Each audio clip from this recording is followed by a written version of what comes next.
Continuamos con el cuarto vídeo de esta segunda parte de la lección 2, vídeo que vamos a dedicar a la estructura interna de la pirámide de Jufu. Y el primer elemento de esa estructura interna al que voy a hacer referencia es a su corredor descendente. Es el que parte de la entrada de la pirámide. Recordemos que aunque nosotros utilizamos esa terminología y hablamos de corredor descendente, desde el punto de vista egipcio sería en realidad un corredor ascendente hacia el mundo de las estrellas circumpolares, como ya vimos en otro vídeo.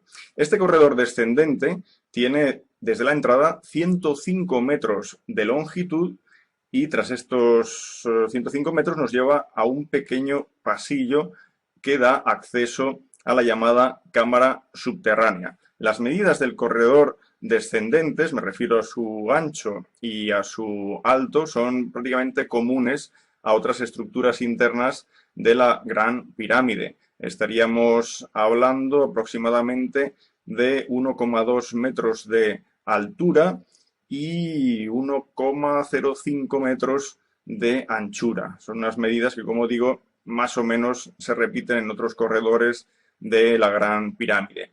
Bien, el objetivo de este corredor descendente es la cámara subterránea. No sabemos cuál es la función de la cámara subterránea.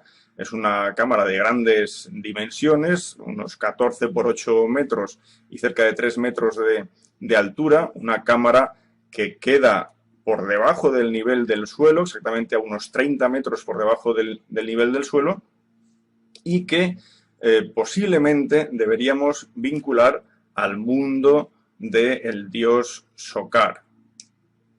La entrada de la pirámide, según nos dice Estrabón, que visitó Egipto hacia el año más o menos 24 a.C., bueno, pues la entrada de la pirámide consistía en un bloque que, empujado, nos daba acceso hacia el interior. Es un bloque que quedaría insertado y completamente camuflado en esa cara norte alisada de la pirámide de Jufu, quedaría insertado, como decía, a través de un eje.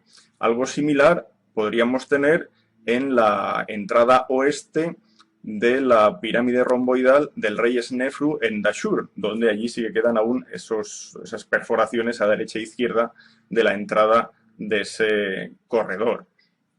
La entrada original actualmente se sitúa a unos 15 metros de altura, más o menos esto coincide con la hilada 16, pero claro, aquí falta mucha piedra, todo el revestimiento de la pirámide ha desaparecido, excepto en algunos puntos de la primera hilada. Es cierto que algún viajero árabe nos dice que en el siglo XIII el revestimiento aún se conservaba intacto. También es cierto que en 1396 el barón Danglars nos comenta que observaba cómo los cairotas utilizaban la Gran Pirámide como auténtica cantera para en ella conseguir bloques con los que construir edificios de esa gran ciudad que era el Cairo.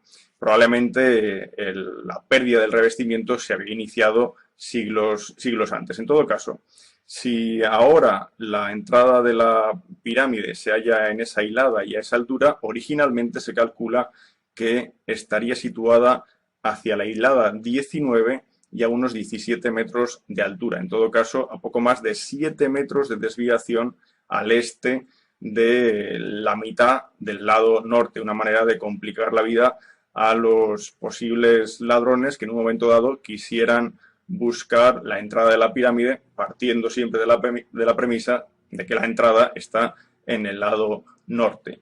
Pero como vemos en este dibujo, aquí se habla de un túnel de los ladrones, cuya entrada se hallaría en la llamada brecha de Al-Mamun. ¿Quién era Al-Mamun? Al-Mamun era un califa que quizás él no es conocido si su padre era hijo de Harún al-Rashid, el famoso protagonista de las 1001 noches. Bien, pues este Al-Mamun, hacia el año 820, se cree, al menos esto dice la tradición, que realizó esta brecha para introducirse en el interior de la pirámide. Lo curioso es que esta brecha, este túnel, nos conduce justo después de los 3 bloques de seguridad que cierran el corredor ascendente. parece excesiva casualidad y bueno, tampoco tenemos datos que confirmen de que la brecha sea realmente de Al-Mamun. Podría ser muy, muy anterior, podría ser incluso de época del primer periodo intermedio. En todo caso, vamos a explicar ahora cómo es este corredor ascendente. El corredor ascendente, como decía, queda protegido por 3 bloques de granito. Estos bloques pesan aproximadamente unas 5 toneladas cada uno, pero la conexión entre el corredor ascendente y el corredor descendente, una conexión que se produciría a unos 28 metros de la entrada, esa conexión quedaba totalmente camuflada mediante una losa de caliza, de modo que mientras uno bajara por ese pasillo no notaba que justo por encima de su cabeza se iniciaba un nuevo corredor protegido por bloques de granito. Por eso que esta brecha de Al-Mamun, este túnel de ladrones, lo que hace es justo eso, evitar los bloques de granito y dirigirse directamente ya al corredor ascendente.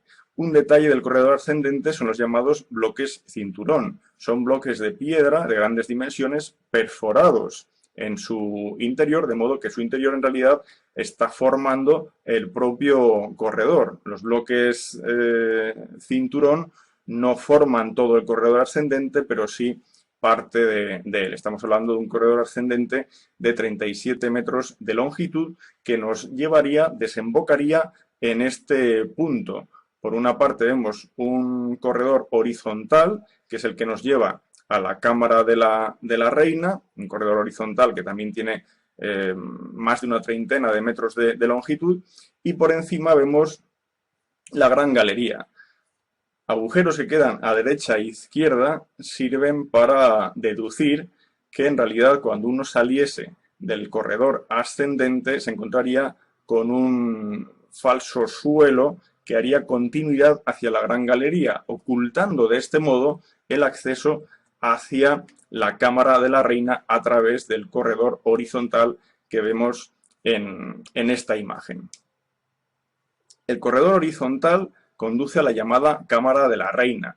La funcionalidad de esta cámara también se desconoce, pero es posible que en ella existiese una estatua del Ka del faraón, probablemente una estatua situada en este nicho que vemos ahora en la imagen. Es un nicho que tiene 4,7 metros de altura. En realidad esta cámara es bastante grande. Son casi 6 metros de lado y más de 6 metros de altura. Es una cámara en la que en investigaciones a principios de los 90 y a principios de este siglo se pudo observar cómo los llamados canales de aireación, después hablaremos sobre su posible vinculación astronómica, estos canales, que apenas son conductos de unos 20 centímetros de lado, llevan hacia el norte y hacia el sur hacia 2 losas, que son las que veis ahora en pantalla, 2 losas con agarraderas de cobre. Esto es realmente interesante, puesto que el inicio de estos corredores en la Cámara de la Reina se descubrió después de que en 1872 Dixon consiguiera romper un trozo de pared y acceder de esta manera a esos conductos que de otra manera quedaban completamente ocultos y camuflados por la propia pared. Abandonando la Cámara de la Reina, nos dirigimos ahora a lo que es la continuidad, tras ese pequeño vestíbulo, del corredor ascendente, es decir, la Gran Galería. La Gran Galería es una sala apoteósica dentro de la estructura interna de la Gran Pirámide. Tiene casi 47 metros de longitud, unos 8 metros y medio de alto, y como podéis ver en esta fotografía, si bien a ambos lados vemos paredes lisas, estas paredes pues alcanzan quizás poco más de 2 metros de altura, pero a partir de ese punto vemos como hay una aproximación de hiladas.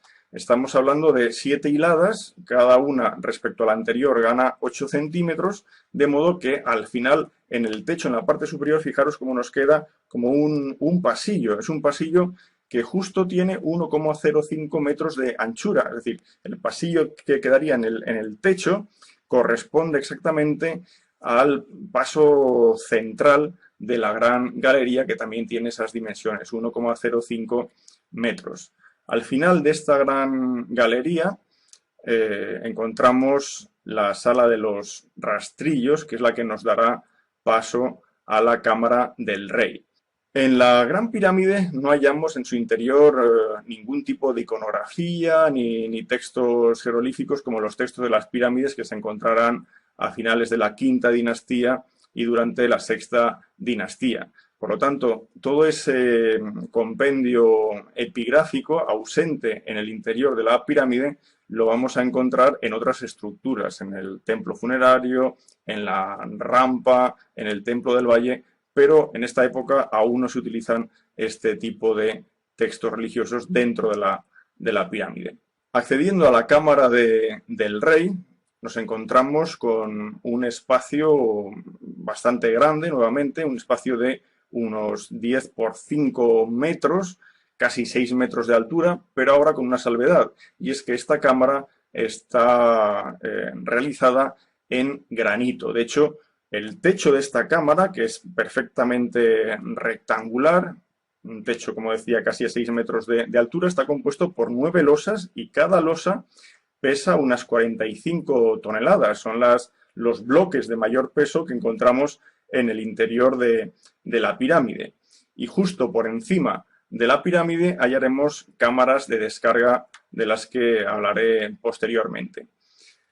El único objeto del mobiliario funerario hallado en la pirámide es justo la bañera del sarcófago del faraón Jufu. Para que os hagáis una idea de sus dimensiones, bueno, señalar que también está hecha en granito de Asuán, tiene una longitud de 2,28 metros, la altura es 1,05. Ya habréis observado que este 1,05 lo he mencionado varias veces, pero es que corresponde a 2 codos egipcios, por eso que es una medida que vamos a observar muchas veces. Y en cuanto al ancho del sarcófago, casi llega a 1 metro, por lo tanto es de modestas dimensiones si lo comparamos con sarcófagos que veremos posteriormente aún dentro del Imperio Antiguo.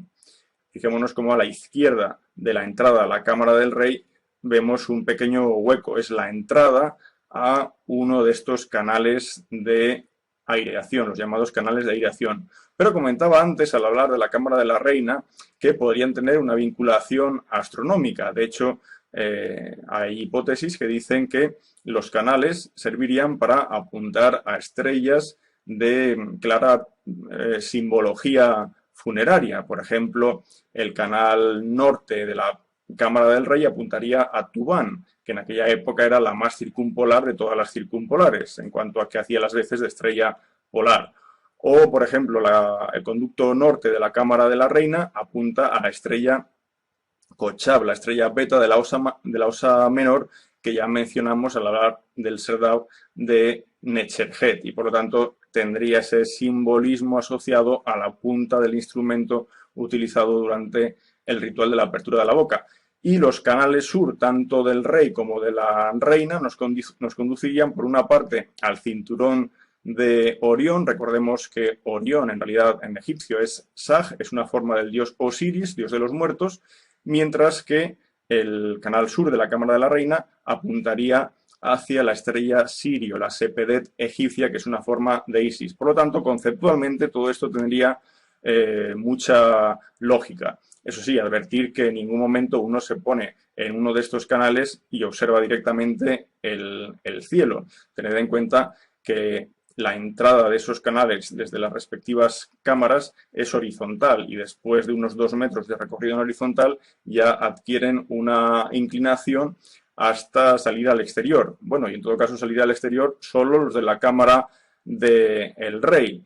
Los de la cámara del rey salían originalmente hacia la hilada 103-104, actualmente salen hacia la hilada 101-102. En cambio, los de la cámara de la reina no tienen salida y, como hemos visto, en realidad tampoco tenían entrada, dado que una capa de pared de unos 18 centímetros de anchura impedía su visión directa hasta ese descubrimiento llevado a cabo por Dixon.